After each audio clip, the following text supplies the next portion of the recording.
नमस्कार दोस्तों, मैं हूं जितेंद्र कुमार सोलंकी और आज की विशेष खोज में हम आज फिर एक विशेष स्थान पर आए हैं। मनाव से 30 किलोमीटर दूर और कोटड़ा से 8 किलोमीटर दूर। तो ये जो स्थान है इसे कहा जाता है मान संगम। अब मान संगम क्यों कहा जाता है, इसकी भी एक कहानी है। चूँकि मान नदी मांडव के मानसरोवर से उनका उद्गम स्थल है और कई स्थानों से होते हुए मान नदी सीधे मान नर्मदा जी की आंचल में जाकर मिल जाती है। तो इसे इसलिए मान संगम स्थल कहा जाता है कि मान नदी सीधे मान नर्मदा जी में जाकर मिल जाती है। और यहाँ पर अति प्राचीन सिद्ध स्थल सिद्धेश्वर महादेव के बाद में अभी देखा जाए तो रिद्धेश्वर महादेव, हमने इससे पहले लोहारा में सिद्धेश्वर महादेव का ब्लॉग बनाया था और आज हम मान संगम स्थल में आकर रिद्धेश्वर महादेव का ब्लॉग बना रहे हैं। तो आइए आज देखते हैं कि जो यहाँ पर शिवलिंग है, जो ऐतिहासिक मंदिर है, उसके बारे में आज देखते हैं कितना ऐतिहासिक है। किंवदंती है कि पांडवकालीन है और उन्होंने भी इनका जीर्णोद्धार किया है और वे यहाँ पर रहे भी हैं। तो चलो आकर देखते हैं, आपको मैं दिखाऊंगा ये शिवलिंग।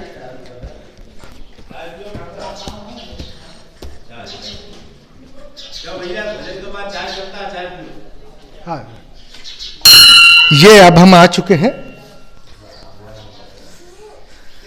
नंदी महाराज।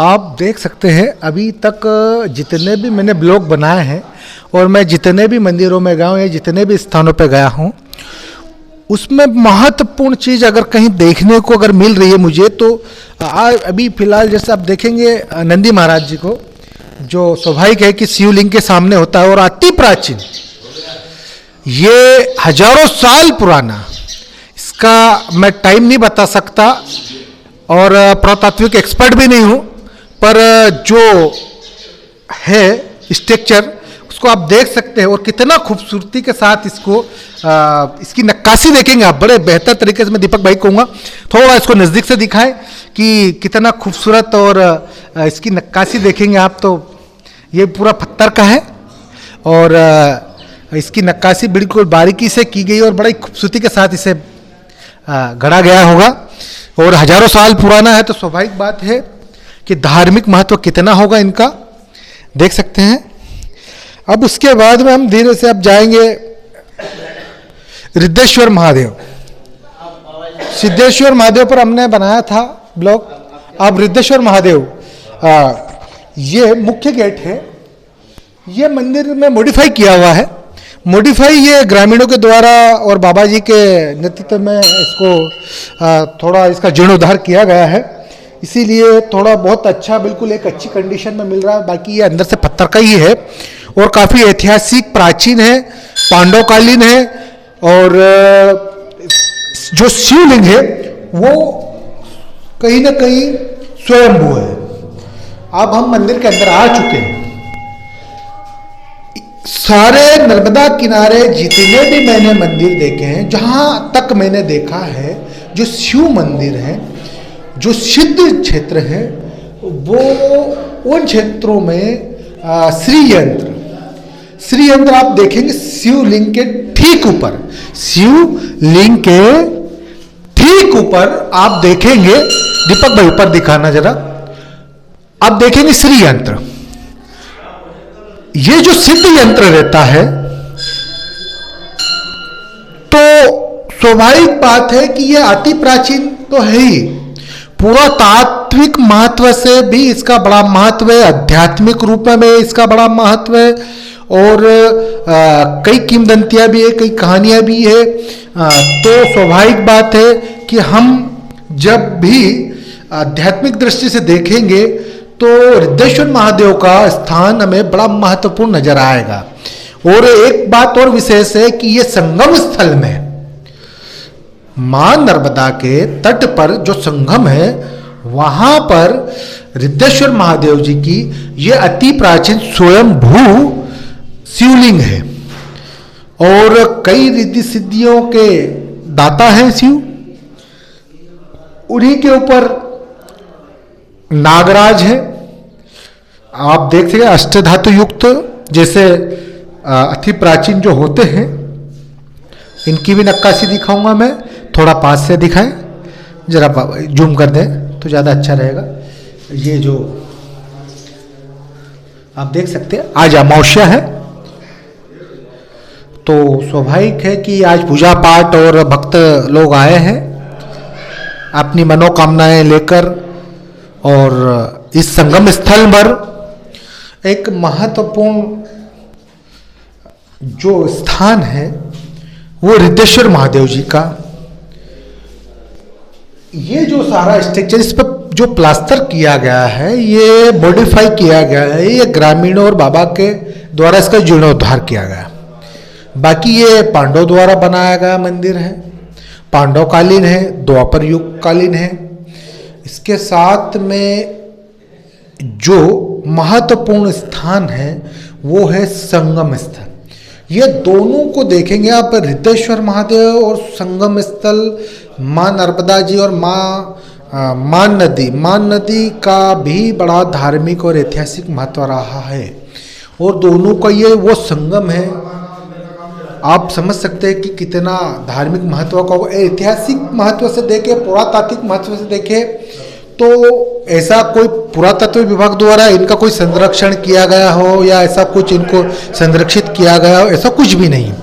ये जितना कुछ भी किया यहाँ के स्थानीय लोगों के द्वारा किया गया, स्थानीय लोगों ने जो मेहनत की है और जो योगदान दिया है वो अनुकरणीय है। वे अपने इतिहास को, अपनी संस्कृति को, अपने धर्म को बचाने के लिए जो प्रयास करते हैं वे साधुवाद के पात्र होते हैं। तो स्वाभाविक बात है, हम सब भारतीयों की जिम्मेदारी बनती है कि हम 135 करोड़ जो भारतीय है, हम हमारे इतिहास को बचाने के लिए हमें लगातार प्रयास करना चाहिए। हमारे नज़दीक में अगर ऐसे ऐतिहासिक स्थल अगर है तो हमें वहाँ पर जाकर इन स्थानों को बचाने के लिए, इन्हें संरक्षित करने के लिए उपाय करने चाहिए, न कि शासन प्रशासन के ऊपर डिपेंड रहें।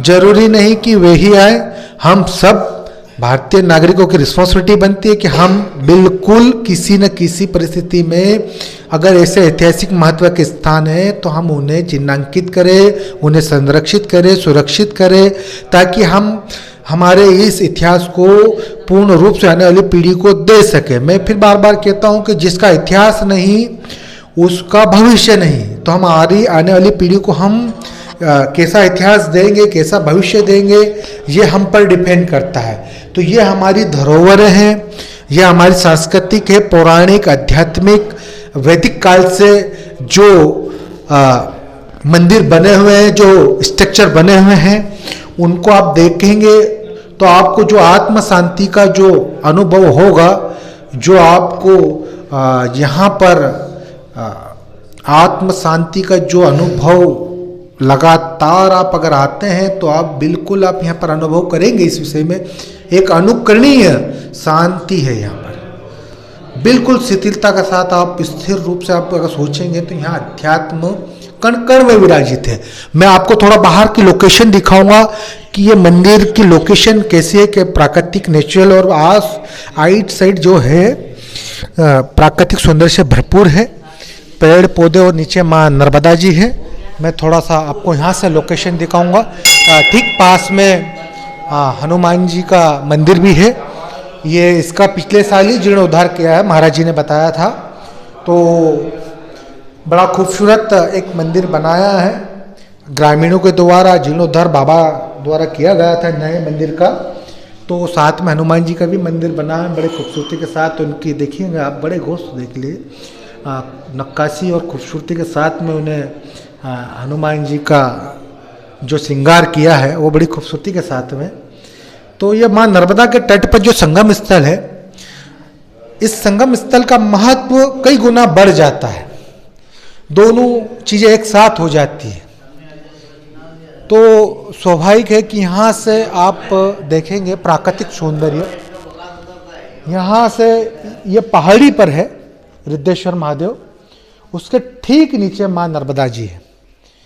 माँ नर्मदा जी का संगम स्थल, जहाँ पर माँ नदी मिल रही है माँ नर्मदा में, प्राकृतिक सौंदर्य से भरपूर। आप और राइट साइड देखेंगे जितना भी आप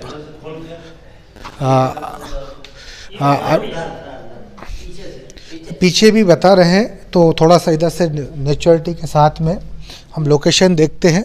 तो चारों तरफ हम देखेंगे कि माँ नर्मदा के राइट साइड जो रिद्धेश्वर महादेव है बिल्कुल पहाड़ी पर विराजित है, और ये पेड़ पौधे जंगल आप देख सकते हैं कितना घना जंगल है। देख ले, जंगल है, बड़ा खूबसूरत जंगल है। और एक मात्र यही मंदिर था। और महाराज जी ने एक बात बताई थी कि जब वे यहाँ आए थे 7 साल पहले, तो 7 साल पहले सिर्फ एक मंदिर ही था यहाँ पर, रिद्धेश्वर महादेव जी का सिर्फ ओनली मंदिर था। और उस मंदिर में कोई ऐसी रहने ठहरने की व्यवस्था नहीं थी। महाराज जी आए और उन्होंने यहाँ पर लोगों को प्रेरणा दी और लोगों को समझाया कि स्थान का महत्व समझाया, और समझाने के बाद लोगों को कुछ बेहतर तरीके से काम करने के मार्गदर्शन दिए, जिसके परिणाम स्वरूप यहाँ पर एक बड़े मंदिर का निर्माण किया गया, अच्छी रुकने खाने की व्यवस्था की गई। और हर वर्ष यहाँ पर पूनम और अमावस्या को भंडारा भी किया जाता है, जैसे कि आज भी एक भंडारा था और हमने प्रसादी ग्रहण की। और आप यहाँ से देखेंगे कितना मधुरमय दृश्य है माँ नर्मदा का। मैया के इस दृश्य को आप देखेंगे बड़ी खूबसूरती के साथ देखें तो बड़ा विराट रूप आपको दिखेगा माँ का। प्राकृतिक सौंदर्य से भरपूर स्थान है ये संगम स्थल। आप कभी आना चाहें तो आप यहाँ से मनावर जो है तहसील है, मध्य प्रदेश, इंदौर संभाग, धार जिला। धार जिले से 72 किलोमीटर दूर मनावर तहसील से 30 किलोमीटर दूर ये स्थान है संगम स्थल, मान संगम स्थल। कोटड़ा होते हुए आना है, कोटड़ा से 8 किलोमीटर दूर है। तो इस प्राकृतिक दृश्य को, यह अद्भुत दृश्य को देखने और रिद्धेश्वर महादेव जी के दर्शन और संगम स्थल में स्नान करने के उद्देश्य से अगर आप आते हैं और इस प्राकृतिक सौंदर्य वाली ऐसी जगहों को आप बिल्कुल किसी न किसी तरीके से अगर आप संरक्षित और सुरक्षित कर पाएँ, आप सब सहयोग दे पाएँ तो बहुत ही अच्छा है। यहाँ पर इन जगहों को बचाने का जो दायित्व बनता है हर एक भारतीय का बनता है। हर एक भारतीय का बनता है कि वो ऐसे प्राकृतिक, आध्यात्मिक, सांस्कृतिक, ऐतिहासिक स्थानों को सुरक्षित, संरक्षित करे। तो मेरा आप सबसे अनुरोध है कि आप इस संगम स्थल में आए, मान संगम स्थल पर, और इस मान संगम स्थल पर आने के बाद आध्यात्मिक अनुभूति भी करें, ऐतिहासिक अनुभूति भी करें, सांस्कृतिक, धार्मिक, जो भी आपको एहसास होगा वो यहाँ पर आने पर ही होगा। आप ज़रूर आएँ, मेरा आपसे अनुरोध है। और इस वीडियो को ज़्यादा से ज़्यादा शेयर करें। अगर आपने मेरे चैनल को सब्सक्राइब नहीं किया है तो इसको सब्सक्राइब करें ताकि ये ज़्यादा से ज़्यादा लोगों तक पहुंच सके। लाइक करें, कमेंट्स करें, अपने दायित्व का निर्वाह करें। जय हिंद, जय भारत।